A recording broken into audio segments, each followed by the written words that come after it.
Hi friends, welcome back our channel. இன்றைக்கி நம்ம வீடியோவில் உடம்புக்கு ரொம்பவே ஹெல்த்தியான டேஸ்டியான கருப்பு உளுந்து களி எப்படி கிண்டுறதுன்னு வாங்க பார்க்கலாம். வாங்க வீடியோக்குள்ளே போகலாம்.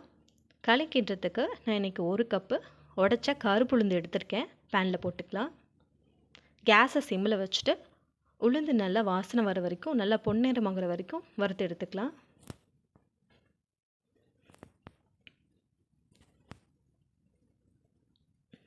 அதே கப்பில் அரை கப் அளவுக்கு அரிசி எடுத்திருக்கேன். அதையும் போட்டு வறுத்து எடுத்துக்கலாம்.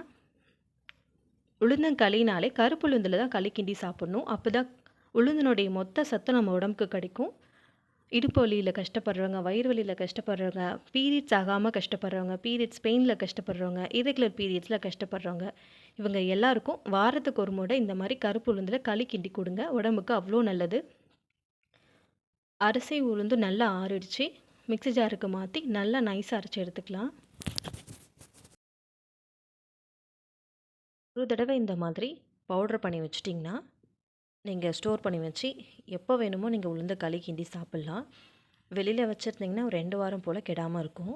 ஃப்ரிட்ஜுக்குள்ளே வச்சிங்கனாக்கா 1 மாதம் வரைக்கும் நீங்கள் எப்போ வேணுமோ செஞ்சு சாப்பிட்டுக்கலாம். இந்த மாதிரி நல்லா நைஸாக பவுடரை அரைச்சி எடுத்துக்கலாம். அரைச்சி எடுத்துகிட்டு சல்லடை போட்டு சளிச்சு எடுத்துக்கலாம்.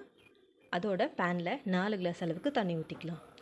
இந்த டீ குடிக்கிற கிளாஸில் 1 கிளாஸ் அளவுக்கு உடச்ச கருப்பு உளுந்து எடுத்தேன். அதே கிளாஸில் அரை கிளாஸ் அரிசி எடுத்திருக்கேன். இப்போ இதே கிளாஸில் 4 கிளாஸ் அளவுக்கு தண்ணி ஊற்றிக்கலாம்.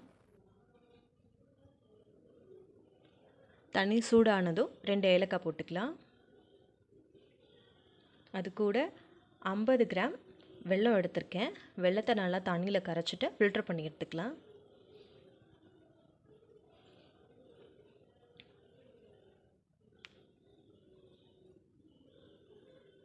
இது கூடவே நம்ம ரெடி பண்ணி வச்சுருக்க உளுந்து பவுடரும் ஆட் பண்ணிக்கலாம்.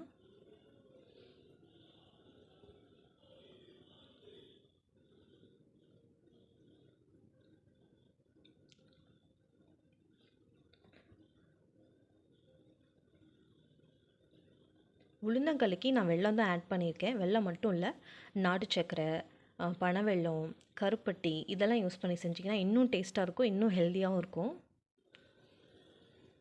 கைவிடாமல் நம்ம இந்த மாதிரி கிளறிக்கிட்டே இருக்கணும்.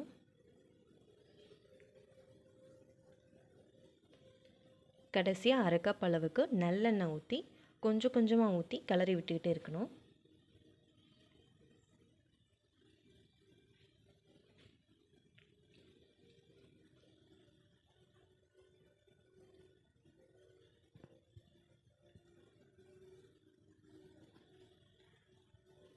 நமக்கு உளுந்தங்களி நல்லா எண்ணெய் பிரிஞ்சு அல்வா பதத்துக்கு வந்ததும் நமக்கு ரெடி ஆகிடும். அவ்வளோதான், நம்ம ஷிஃப்ட் பண்ணிக்கலாம். இது போல் உளுந்தங்களி நீங்களும் வீட்டில் ட்ரை பண்ணி பாருங்கள். ட்ரை பண்ணி பார்த்துட்டு எப்படி இருக்குன்னு மறக்காமல் கமெண்ட் பாக்ஸில் கமெண்ட் பண்ணுங்கள். அதோட நம்ம சேனலை சப்ஸ்கிரைப் பண்ணாமல் சப்ஸ்கிரைப் பண்ணுங்கள். பக்கத்தில் இருக்க பெல் ஐகான் கிளிக் பண்ணிடுங்க. Okay friends.